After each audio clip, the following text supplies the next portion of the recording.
নমস্কার। ত্রিবর্ণ রঞ্জিত জাতীয় পতাকা আমাদের গর্ব।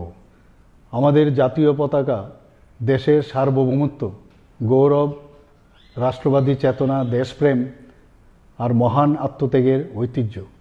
দেশের প্রত্যেক নাগরিকের কর্তব্য এই জাতীয় পতাকার মর্যাদা ও সম্মান রক্ষা করা, দেশভক্তি ও দেশপ্রেমের চেতনাকে সুদৃঢ় করে তুলতে এবং দেশের স্বাধীনতা সংগ্রামে ও স্বাধীনোত্তরকালে নিবেদিত বীর শহীদদের প্রতি শ্রদ্ধা জানানোর লক্ষ্যে মাননীয় প্রধানমন্ত্রী শ্রী নরেন্দ্র মোদীজির আহ্বানে সারা দেশের সাথে ত্রিপুরাতেও 2022 সালে 13 থেকে 15 আগস্ট প্রথমবার হর ঘর তিরঙ্গা কর্মসূচি পালন করা হয়।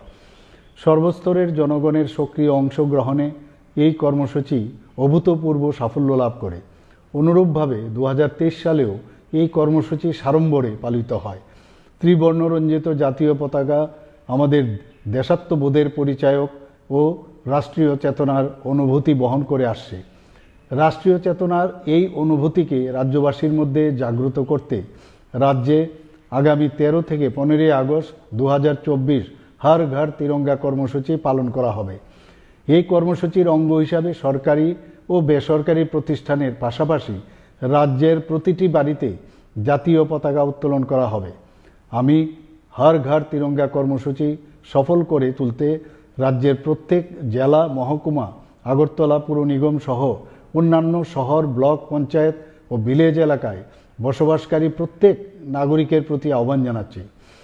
এই জাতীয় পতাকা উত্তোলনের মাধ্যমে আমরা যেমন দেশপ্রেমে উদ্বুদ্ধ হব, তেমনি আমাদের প্রতিজ্ঞা করতে হবে বর্তমান প্রজন্মকে নেশার করাল গ্রাস থেকে মুক্ত করে সুস্থ, স্বাভাবিক ও সুন্দর জীবন উপহার দিতে। তরুণ প্রজন্মের হাত ধরে আমাদের এই স্বাধীনতা অর্জনের প্রকৃত লক্ষ্য বাস্তবায়িত হবে বলে আমার বিশ্বাস।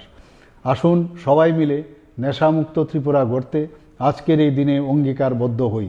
আমাদের প্রতিজ্ঞা হোক নেশামুক্ত ত্রিপুরা। নমস্কার।